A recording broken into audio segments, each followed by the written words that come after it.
Bueno, por suerte me he olvidado cómo es que llama la ortodoxia a esto, o sea, el trabajo de desaprender. Me está yendo bastante bien para poder empezar a entender Egipto. Eso van a tener que hacer todos los que hayan estudiado egiptología, van a tener que aprender a olvidar lo que se les ha enseñado para empezar a ver con otros ojos. No se puede hacer de un día para otro, yo lo voy consiguiendo de a poco y estoy empezando a entender Egipto realmente, estoy empezando a entender, como hace mucho ya empecé a entender las pirámides, ahora estoy empezando a entender los templos y la relación entre las pirámides y la relación entre todos los elementos de Egipto. Vamos a ver este templete que hay aquí muy rápidamente, pero luego veremos en toda esta zona que está a la derecha prácticamente formando un triángulo entre las dos pirámides mayores, la Gran Pirámide y la llamada de Kefren o Jafra. También les aclaro que los nombres de las pirámides han sido puestos, les llamamos para poder ubicarnos de qué hablamos, pero ni Keops construyó esta pirámide, Keops, Jufu, pues son nombres griegos y latinizados, etc. Pero ni Keops, Jufu, ni Kefren, Jafra construyeron estas pirámides, no las construyeron los faraones. Los faraones fueron herederos, depositarios de todo este gran complejo, de toda esta gran maquinaria fantástica, donde la serie Stargate se queda corta. Un poco retorcida la historia, ¿no? Pero en cuanto a muchos aspectos todavía la ciencia ficción se queda corta. A medida que vamos comprendiendo y verificando las utilidades de las pirámides, ahora les corresponde a otras ciencias entender las utilidades de los templos y la relación entre ellas como la estamos entendiendo de a poco nosotros. Vamos a ver en toda esta zona que tenemos también grandes bloques, un enorme deterioro, y no eran mastabas, no eran tumbas. Hay cámaras, hay pozos, evidentemente no está todo descubierto porque hay agujeros profundos que vamos a ver ahora mismo. Claro, es que dentro de la pirámide no se deja entrar con cámaras, Tiene sus razones de ser el control que hay, pero a veces excede un poco la cosa. Si grabas con un teléfono móvil, bueno, pues vale, con un teléfono tal, pero tampoco vale la pena filmar. Esto que estamos haciéndolo aquí lo hacemos fuera porque el sonido que hay dentro, ya para hablar una persona, tendríamos que tener algún equipito de audio más o menos especial, y si hay varias personas o habla uno ya no se entiende nada porque han visto cómo reverbera el sonido. Así que por eso lo hacemos aquí fuera. Vamos hacia la zona de los pozos. Podrán ver también en el Google Earth todo esto por donde vamos a caminar ahora y comprenderemos que es un gran laberinto por debajo. También por arriba lo hubo, solo que ahora está en un gran detrimento. Bueno, como comprenderán, toda esta zona ha sido utilizada como cantera, Esto ha sido lamentablemente utilizado como cantera. Y como verán, alguna parte todavía quedan algunos jeroglíficos. Como todo en Egipto, esto estaba repleto de grabados y jeroglíficos. No había ninguna piedra a la vista que no tuviera jeroglíficos, grabados, etc. Como vemos, los revestimientos mayormente han desaparecido. Quedan algunos trozos todavía con jeroglíficos. Si dejáis un poquito de lugar a la cámara para que pueda grabar, por ejemplo, tenemos esta situación. Vemos aquí muy poco jeroglífico todavía, pero lo hay. Y así estaba todo esto. Las columnas han sido en parte reconstruidas, muchas piedras han sido reinstaladas, hay partes que han sido colocados bloques nuevos, partes con cemento, pero ya podemos hacernos una idea de la magnificencia que ha tenido todo esto. Todas esas piedras que vemos así a unos centímetros nada más, pues eran muros, es decir, esto era una gran construcción. Un bache, no una escupida, que ya me he escupido, cabrón.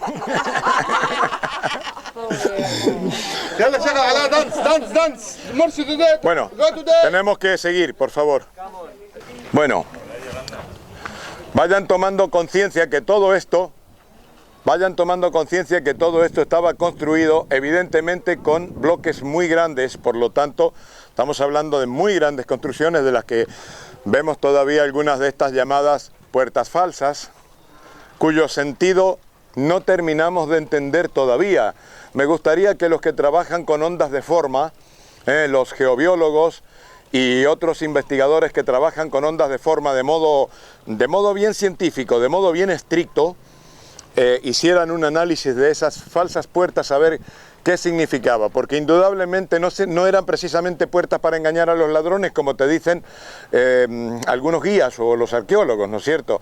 Los ladrones no son tontos, o sea, al ladrón no lo vas a engañar con una falsa puerta de piedra, ni tampoco tiene que ver con el alma que va a pasar papá.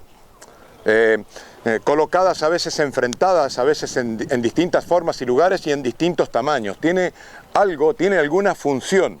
Todavía no sabemos cuál es la función. Dejemos de buscarle a todo un significado esotérico cuando no tenemos para ello un fundamento metafísico. No tenemos un fundamento metafísico. Entonces las falsas puertas no las relacionemos con creencias religiosas de tontos, que los que construyeron esto no eran tontos, no tenían supercherías. Supercherías tuvieron luego posiblemente los faraones, y hasta cierto punto, muy hasta cierto punto, hubo algunas supercherías. Por eso embalsamaban, por ejemplo, ya en la última era faraónica, embalsamaban los cadáveres. Pero no podemos pensar que eran tan supercheros, tan tontos, tan primitivos en un sentido y tan geniales en otro como para tener una tecnología como para hacer estas construcciones fabulosas. Vamos a recorrer el sector.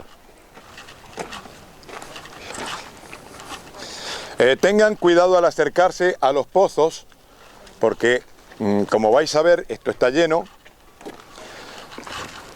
y lo único que se me ocurre de estos pozos es que fueran ascensores, pozos de ascensores, porque abajo tenemos un laberinto formidable, repleto de arena.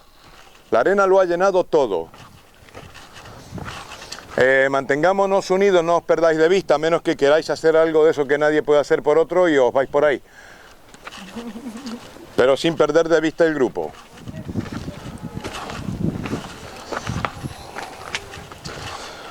Aquí, como vemos, estamos en ruinas sobre ruinas.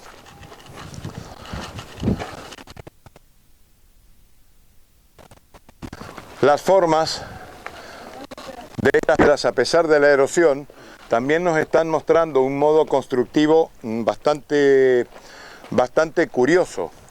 Era encaje contra encaje, no solamente de modo lateral, sino de modo frontal. Es decir, se colocaba una piedra así, la otra piedra un poco más atrás para que encajara la siguiente.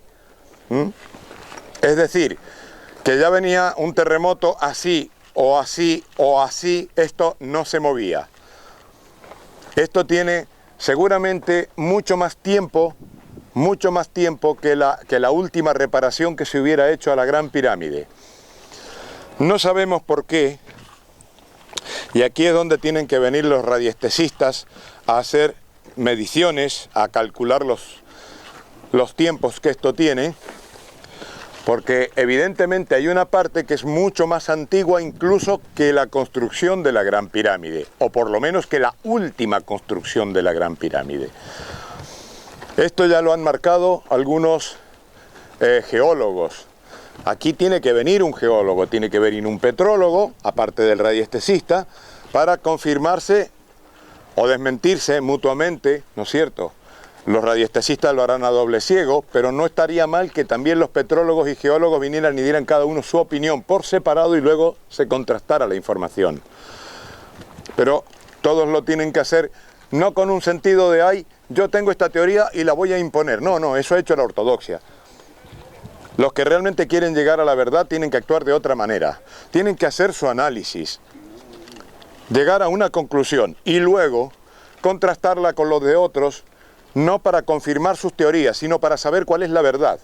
Por ahí descubrimos que tenemos razón y por ahí descubrimos que no la tenemos porque el otro hizo una deducción mejor, más completa, tuvo en cuenta variantes que nosotros no tuvimos y entonces logramos encajar por lo menos un cuadro teórico y en muchos casos la ciencia oficial, no me refiero a la arqueología, me refiero a la química, me refiero a la física, me refiero a un estudio forense prácticamente de todo este, en parte cadáver, en parte cosa viva,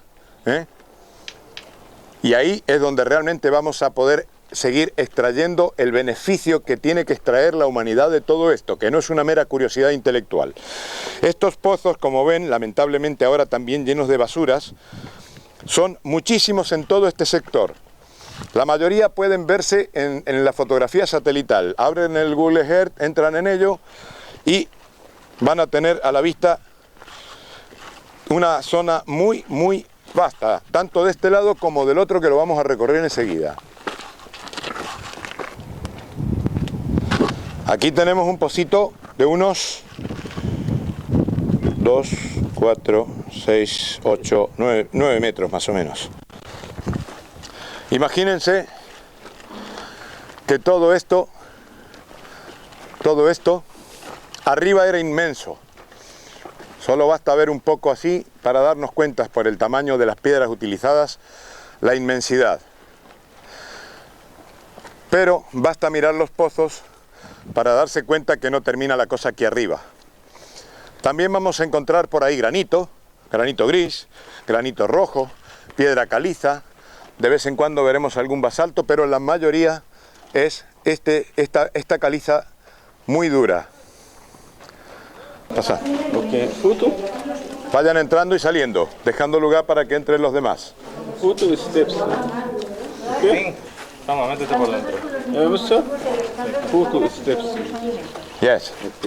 No problem. Aquellos pozos no podían ser que los hielos los conservaran ahí durante X tiempos y esto los alimentos, alguna cosa de ese tipo.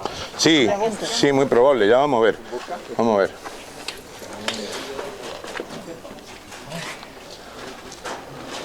Yo busco paraguas. ¿Quién vende paraguas? ¿Quién vende paraguas? Los chinos, que ellos saben más que nadie. Yo busco paraguas. Yo voy a ir a mandar mail. Permiso,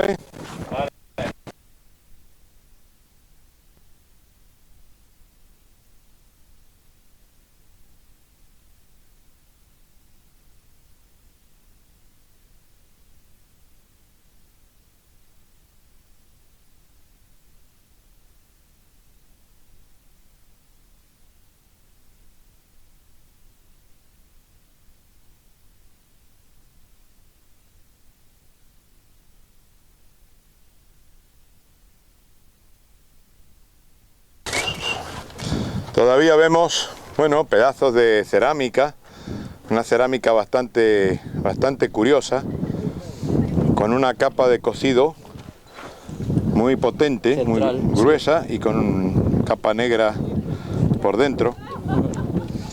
Una cerámica curiosa, y tiene que ser bastante dura para haber aguantado todo lo que ha aguantado.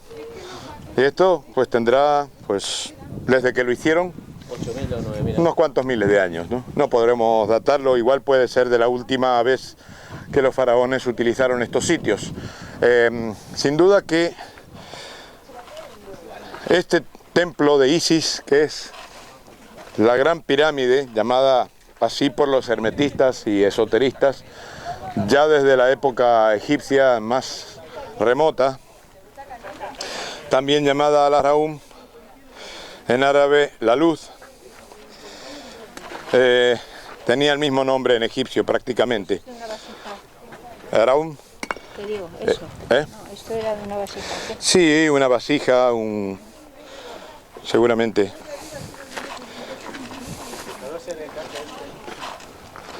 Igual se siguen fabricando cosas parecidas hoy.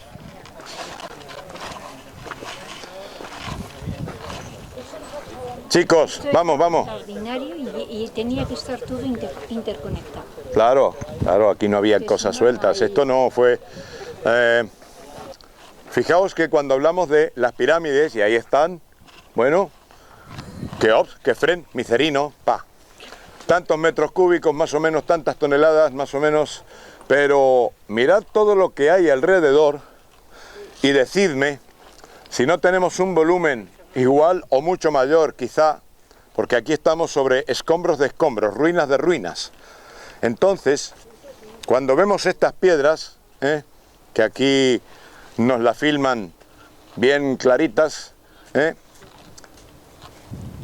Luis, Dígame usted. ¿qué te parece a ti? Nos ponemos, tú y yo, que somos medio fortachones, y nos ponemos a juntar piedrecitas, ponemos a todos estos esclavos aquí, a látigo puro, Pero no hemos quedado más fuertes que vosotros. y nos amontamos, sí, fuertes para dominar a los demás, porque somos unos esclavistas. Bueno, la manta de palo que nos llevamos, macho, enseguida.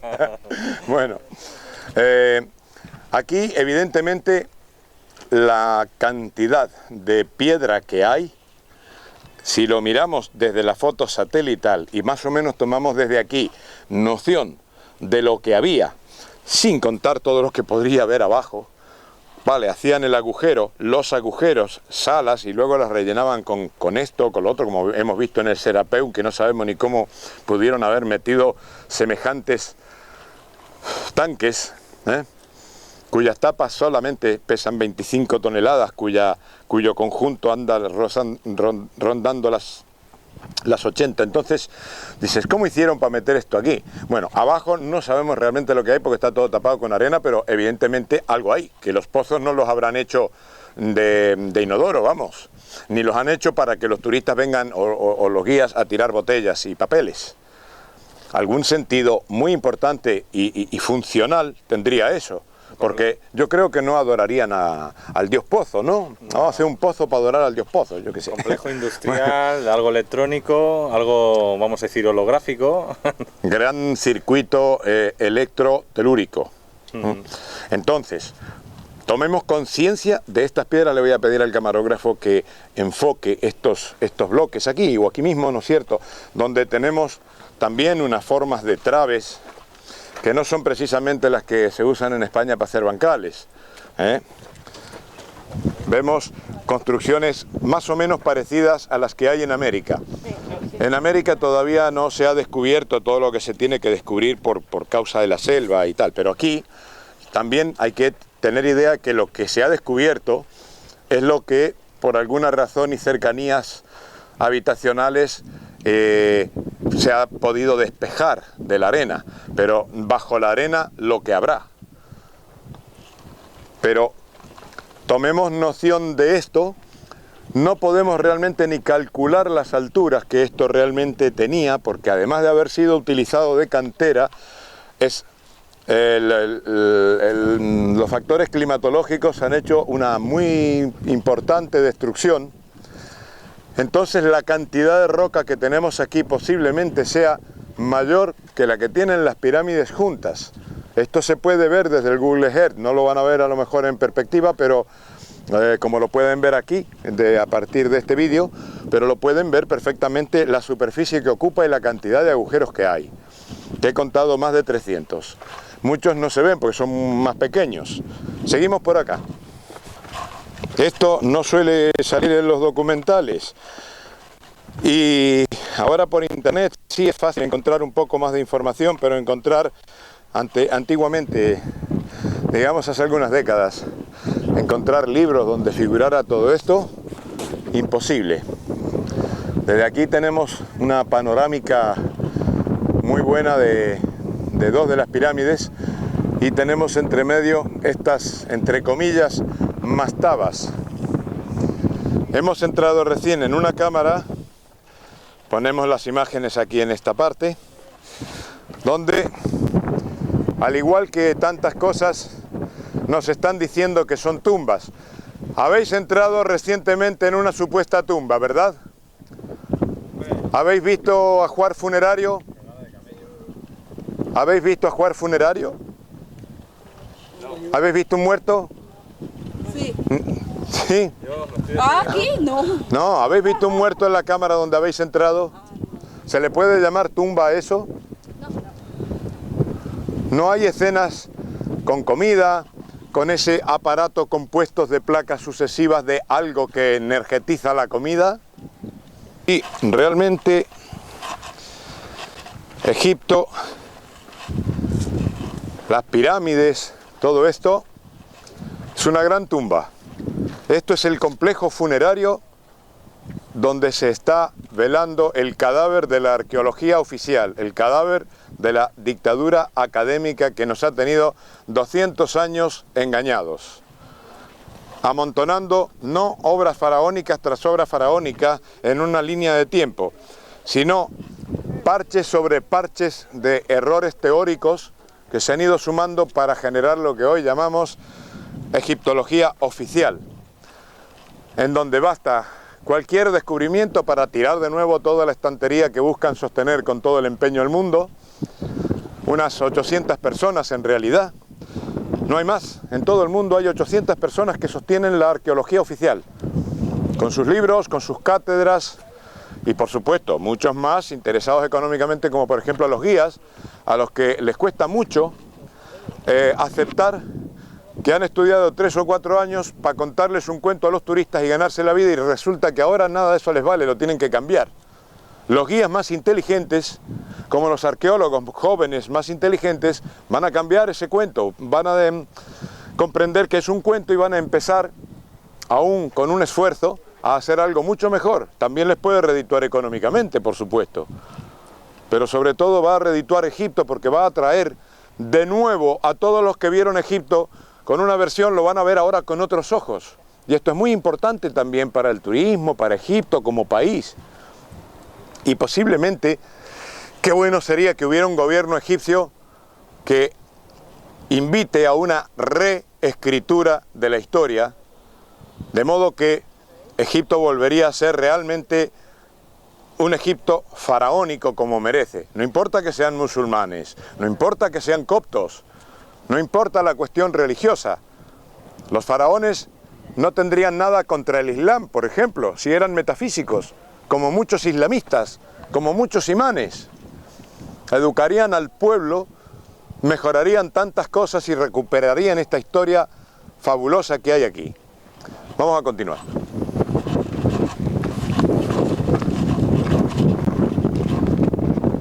Cuidado el pozo, cuidado aquí.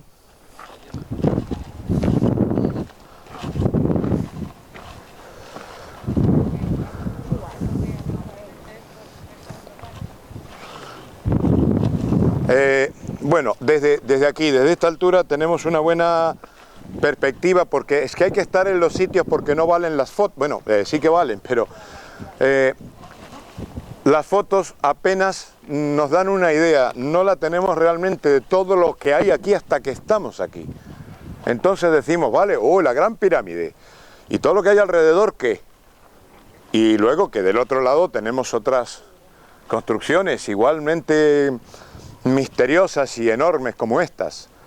En algunos sitios, como aquella supuesta mastaba, se ha eliminado todo lo de arriba porque la han usado de cantera. Toda aquella zona ha sido abastecimiento de bloques de medio el Cairo, o si no del todo. Poco se ha sacado de las canteras de alrededor del Cairo. La cantera ha sido esta. Lo que se ha sacado de las canteras venía aquí. Lo que iba a la ciudad, en la construcción de la ciudad, prácticamente todo el granito rojo que van a ver no se ha traído de Asuán. Se ha sacado de Abu Rabas, la pirámide de Diodofre, que no tenemos tiempo en este viaje de ir a verla, queda muy poco de ella de todos modos, pero alrededor hay una cantidad fabulosa de granito rojo, porque tenía casi tanto granito rojo como piedra caliza y tenía más o menos el tamaño de la escalonada que vimos ayer. Tiene la misma forma interior, aunque está tapada toda la parte subterránea. Entonces, van entendiendo, se van haciendo la idea de volúmenes, ¿no? Que cuando los llevamos a los números, la matemática simple, la matemática de escuela primaria, va a desmoronar todo lo que nos dice la arqueología oficial. ¿Y estos pozos qué eran, Gabriel? No sabemos lo que eran realmente. Yo supongo que si hay un pozo que comunica con otras partes, no estarían los señores aquí descolgándose con cuerdas. Habrían elevadores, ascensores, porque son muchos y muy profundos. Los vemos ahí, pero en realidad han estado tapados de arena por milenios, hasta casi buena parte de las pirámides han estado tapadas por la arena, o sea que todo esto estaba tapado por la arena. En la medida que todo esto se ha ido despejando, aquí ha trabajado mucha gente modernamente solo para ir despejando un poquito, a ver qué descubrían, una tumba, esto. Aquí llevan 200 años sacando escombros, sacando arena. Luego, cuando se despeja una parte, el viento sigue haciendo lo demás. Habían partes aquí que no estaban tapadas de arena, pero los pozos sí. Entonces, el proceso para descubrir todo esto sería caro posiblemente, pero ¿cuán caro sería? Pues no sé, 100 personas trabajando con máquinas y sacando la arena que hay y descubriendo todo lo que hay por descubrir aquí, porque estos pozos llevan a algún lado. Como les digo, no los hicieron para que vengan los turistas y echen botellas. Vamos. A ver, aquí os asomáis. Podéis asomar. Yo voy a sacar una fotito nada más. Y nos vamos.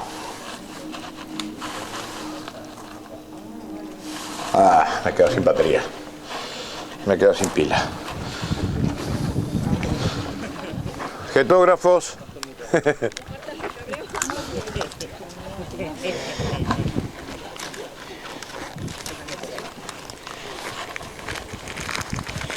Bueno, aquí ahí tenemos la gran pirámide, pero aquí tenemos en esta especie de construcción en algún sentido similar a la que estuvimos ayer en Saqqara, pero entre estos megalitos seguimos teniendo, aunque muy deteriorados todavía pueden verse, jeroglíficos, es decir, todo esto estaba escrito. Cuando hemos hablado de los 150.000 metros cuadrados de jeroglíficos, habíamos tenido en cuenta templos y otros sitios, pero no habíamos tenido en cuenta esta zona. No tomé en cuenta esta zona. Y ya veis que voy a tener que hacer repaso de cuentas, es decir, sumar todo esto. Como vemos, aquí hay jeroglíficos, todo esto estaba escrito. Aquí había una falsa puerta, queda un pedazo todavía. Vemos que hay figuras, es decir, aquí había una figura en alto relieve. Para colmo, en alto relieve, algunas en bajo relieve, vemos ahí arriba jeroglíficos en alto relieve. De modo que, como bien sabemos, todo esto estaba cubierto. Pequeña cámara, una pequeña cámara donde no sería precisamente una sala de conferencias, que esto tiene apenas 1,5 metros de ancho por unos 2,5 metros de largo, y aquí donde la vista se fije estaba lleno de jeroglíficos. Todavía pueden verse algunas de las imágenes. ¿Cuál sería el sentido de esto? ¿Un laboratorio? ¿Una cámara? No lo sabemos. Parte de este gran circuito electrotelúrico, ¿para qué? Los grabados en una máquina como esta, tampoco lo sabemos. Es que no desperdiciaban oportunidad para dejar constancia de para qué las cosas sirven, para qué se hacen, qué es lo importante, y se repiten muchísimas escenas que son de orden hermético. Han intentado con todas las fuerzas, con todo el conocimiento, mantener el conocimiento justamente de los 8 equivaliones, los 8 Kivaliones, los 8 principios que constituyen el cuerpo de leyes universales, cada uno con sus 7 leyes herméticas. Por eso es que hemos podido nosotros rescatar toda esa herencia actualmente. Y de ahí derivarse a todas las ciencias. Y lo han dejado bien constante en todo Egipto. Continuamos. Camarógrafo, por favor. Aquí un poquito de enfoque. No había... Aquí tenemos una imagen de, aparentemente de... Bueno, no lo podemos definir, falta el rostro, pero vemos que se trata de... Hasta en esta columna, digamos, en esta pequeña puerta, en esta estrecha puerta, seguimos teniendo alto relieve. El trabajo que ha habido aquí es algo verdaderamente formidable. Y tenemos que seguir ajustando cuentas, sumando metros y metros y metros cuadrados de paredes, de muros megalíticos, labrados de una manera impresionante. Aquí tendrían que opinar escultores cómo pudo hacerse, cuánto tiempo llevó. Como vemos, más jeroglíficos, y así en todo Egipto.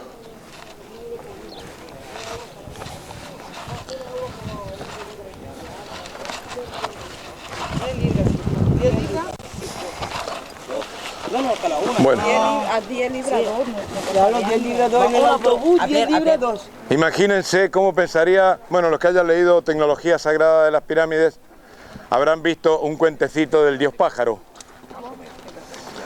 donde, ¿qué pensarían los arqueólogos del futuro que no tuvieran ya aviones, que estaría volviendo la civilización a recuperarse tecnológica y científicamente? No conocían los aviones y de pronto se encuentran en un avión caído en el Amazonas.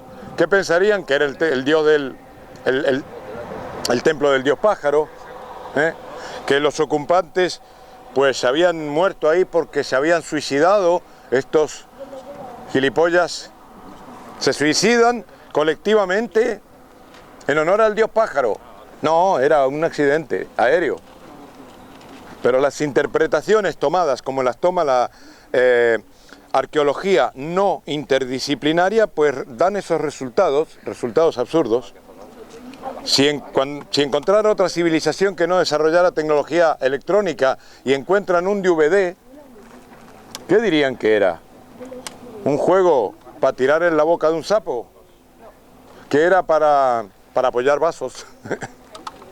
Porque, es que además se ha encontrado un vaso encima de uno de estos extraños objetos. Bueno, pues así son las conclusiones. Vamos a la barca solar. Gabriel, me dijo que la entrada se sacaba así por detrás, me dijo cuál. Conocimiento de lo que había en ese pozo y de para qué servía. Mira, se ve desde arriba también. Una representación, pero útil.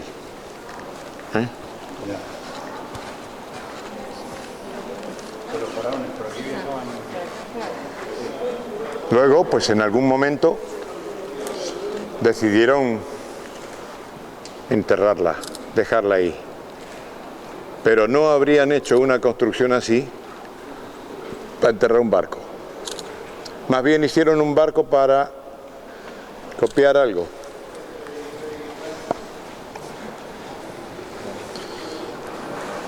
Cuando lo encontraron, Gabriel. Es decir, tengo una teoría que está traída de los pelos, pero que la teoría ortodoxa es absurda. No tiene sentido.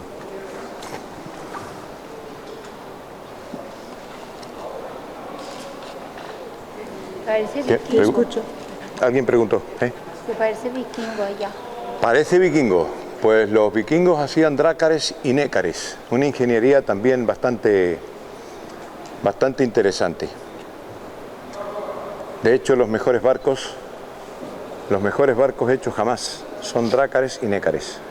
Dos tamaños. Los drácares podían llevar hasta 10, 12 personas, pero tenían la cualidad que lo podía manejar una sola persona. Podía navegar uno solo con un drácar. Mientras que con un nécar, pues ya necesitaba por lo menos 2, y mejor 3.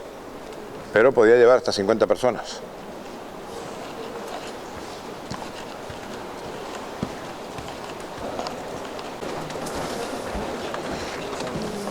comandante de este naviero. ¿Eh? Que yo era comandante de este naviero.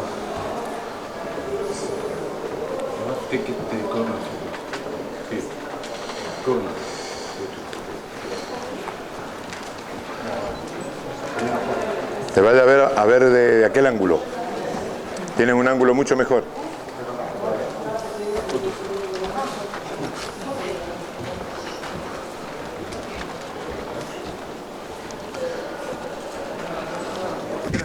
Estamos aquí al costado de la gran pirámide de Giza, supuestamente de Keops. Aquí tenemos otra pirámide que tiene, acabamos de medir, 54 grados de inclinación, ¿no, Nacho? Sí, 54. 54 grados, muy cercana a las proporciones piramidales. La gran pirámide tiene 51 grados, 51 minutos, 14 segundos de inclinación. Las otras andan muy cerquita de ahí. Grados más, grados menos, el efecto piramidal se produce igual, sobre todo en estas semejantes masas. Esta pirámide no catalogada, no le pudieron adjudicar a nadie, no le inventaron un dueño, tiene aproximadamente unos 14-15 metros de lado y 54 grados de inclinación. Estas otras son un poquito más grandes, que esta creo que es la de... Esta es la de Knudsen, creo, ya lo vemos ahí en el cartel. Vamos a entrar a ella para ver la cámara cámara hiperbárica que constituye la cámara subterránea.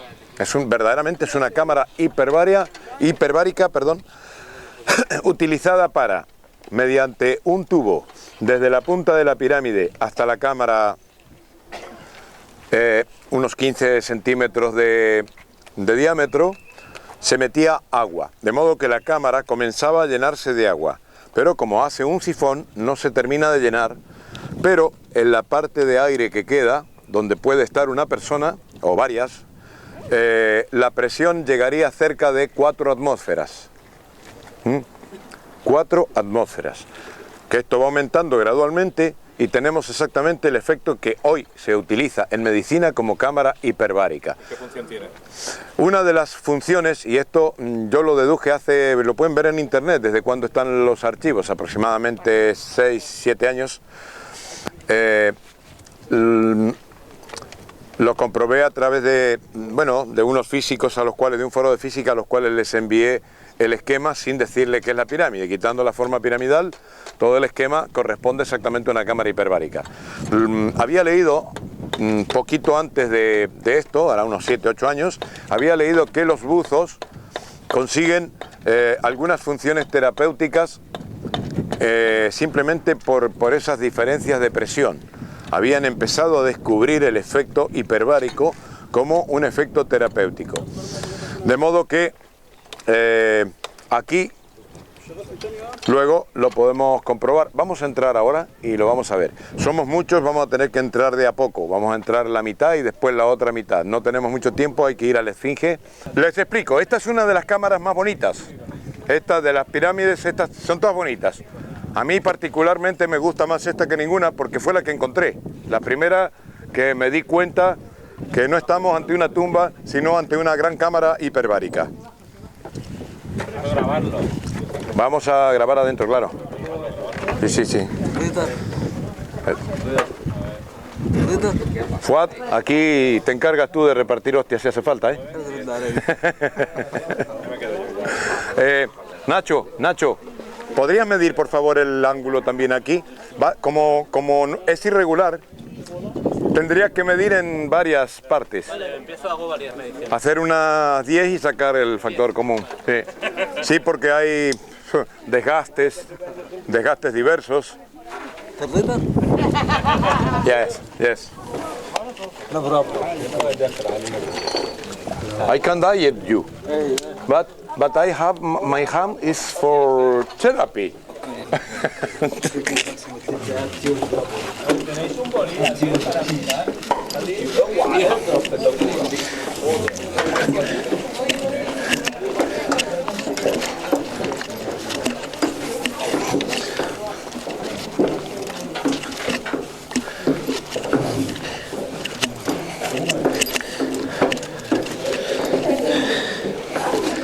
Esta es pequeñita, porque además médicos y los ingenieros ya están trabajando juntos para construir cámaras hiperbáricas. En Barcelona hay un hospital que tiene, creo que son 3 cámaras hiperbáricas habilitadas ya para tratar personas.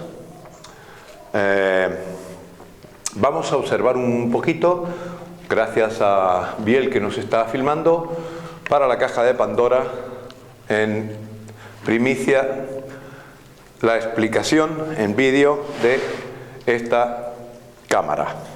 Aquí estamos aproximadamente a 10 metros de profundidad, desde el nivel del suelo.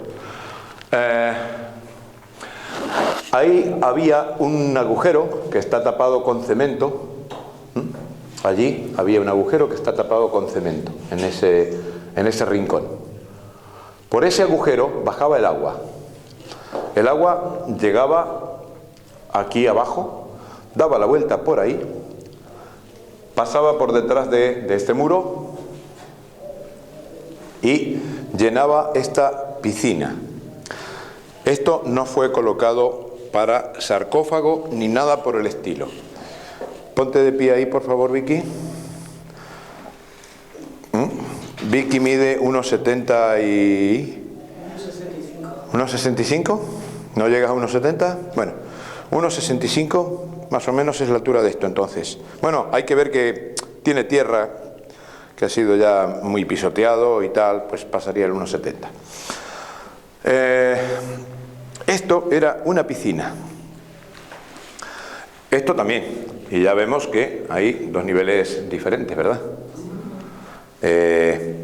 Aquí, pues no sé, un sarcófago medio de una forma bastante rara, ¿no? Pues no, no era un sarcófago, era para estar exactamente como estáis ahí, sentadas, con los pies en el agua. Esto era un lugar suntuario, entre comillas. De hecho, aquí se encontraron objetos suntuarios, no objetos fúnebres. Suntuario es aquello, vamos, para estar bien, lo que tenéis normalmente, lo que tenemos en los baños, para nuestro aseo, para nuestra higiene, nuestros perfumes, nuestras cositas así, algún mueblecito y esas cosas. Entonces el agua que entraba por aquí y llenaba esta piscina empezaba a subir, a subir, a subir, pero se podía graduar hasta dónde subir con esta puerta rastrillo que había aquí. Ya ha desaparecido otro trozo, no lo veo ahora, pero ya había otro pedazo de piedra aquí arriba donde se veía un pedacito del rastrillo. Claro, es que han ido, o será alguna de esas.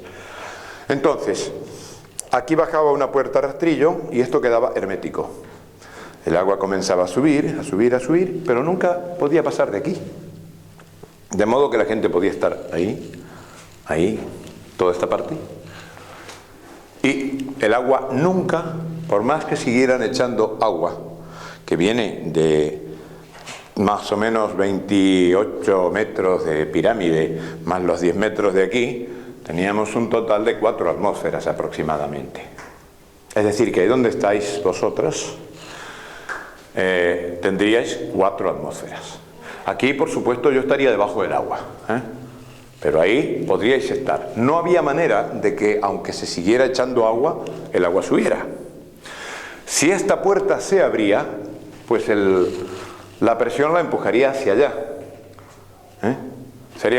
Entraría más agua, cabría más agua y habría que sacar más agua, que igual pudo haber sido sacada por aquí, llegado el momento. Pero no había manera de ahogarse, es imposible, porque estáis ahí en un sifón. Pero en ese sifón, a medida que sube el agua hasta el punto donde puede llegar, y tienen 4 atmósferas. Ese es todo el tema. Una cámara hiperbárica. Encima, mejor dicho, debajo, paradójicamente, con efecto antipiramidal, que es tan terapéutico en periodos no muy largos, un máximo de 2 horas, en forma integral, con efecto de antipirámide. La antipirámide no se forma en el suelo, porque la corriente magnética de la Tierra se lo lleva. Pero donde hay un hueco, el efecto antipiramidal, es decir, toda la materia cuántica y radicales libres y otras cosas que son dañinos si los tenemos normalmente, pero en efecto antipiramidal cumplen una función terapéutica diferente. No nos saturamos de radicales, tampoco, porque también hay un barrido y hay es diferente, ya no tenemos tiempo aquí para explicarlo todo. Pero aquí en esta cámara se concentraba el efecto, se concentra todavía, a pesar de que está muy derruida, el efecto de antipirámide. Por eso que se está tan a gustito. Tenéis que dejarle lugar ahora al otro grupo.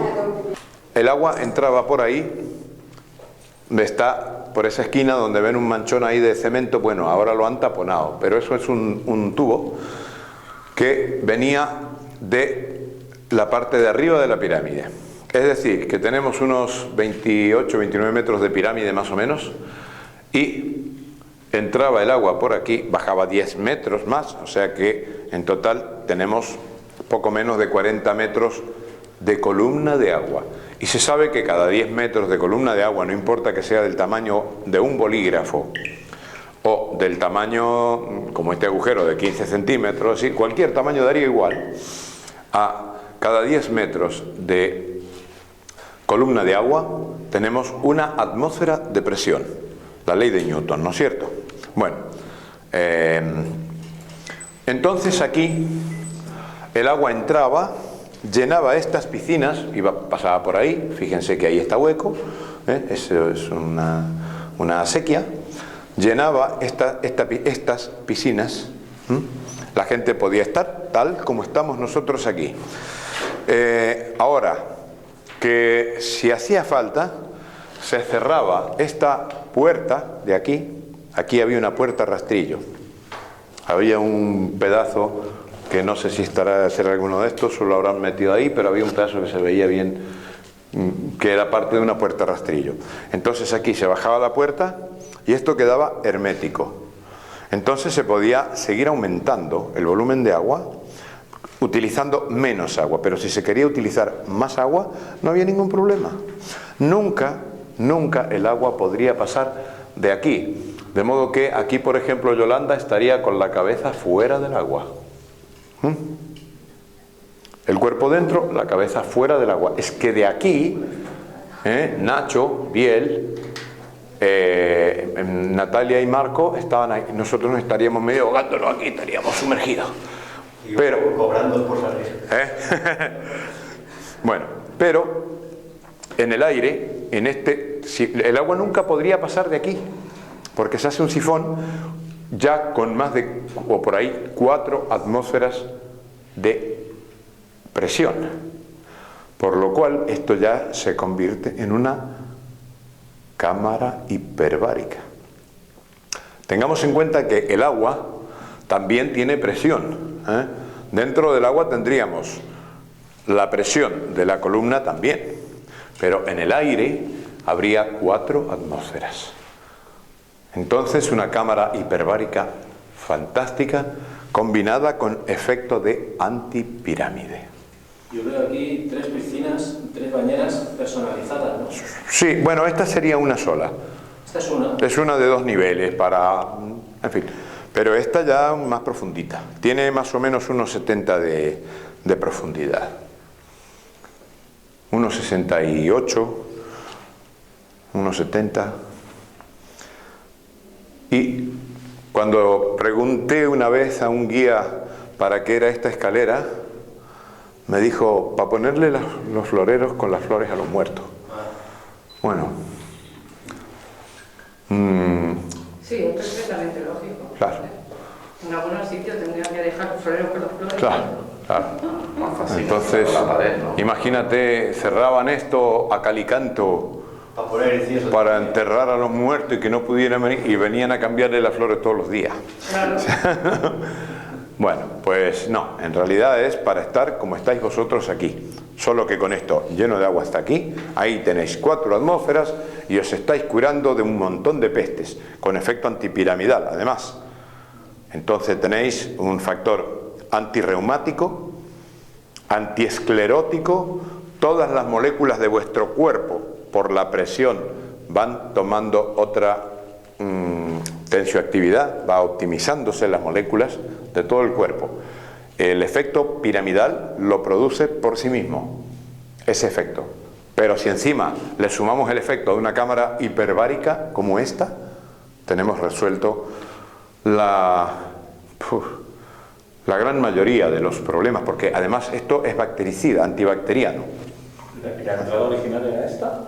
Sí, sí, la entrada es la única que hay. O sea, aquí no estamos en algo que se haya construido. Es decir, si se han puesto los bloques después de la apertura, ¿no es cierto?, se ha hecho un recubrimiento de bloques para evitar cualquier movimiento, cualquier rotura, para que no penetre, pues si hubiera una veta de agua, por ejemplo, o humedad o tal, para que este hueco no se rompa por factores geológicos, digamos, pues se ha mantenido así. Se ha hecho igual, se ha hecho un hueco mucho más grande que esto mismamente, y luego se lo ha cubierto, y se ha cubierto el techo. No, el techo es simplemente la piedra base. ¿Las otras son iguales? Diferente en medidas aquí y allá, pero vamos, es el mismo sistema. El mismo sistema. Van a encontrar en las tres, en Maritetti, en Utzen y en Etesferes, van a encontrar el agujero ahí por donde entraba el agua. En este caso lo han tapado, se ve el mogollón ahí de cemento, lo han dejado lo más parejo posible, pero bueno, se nota todavía.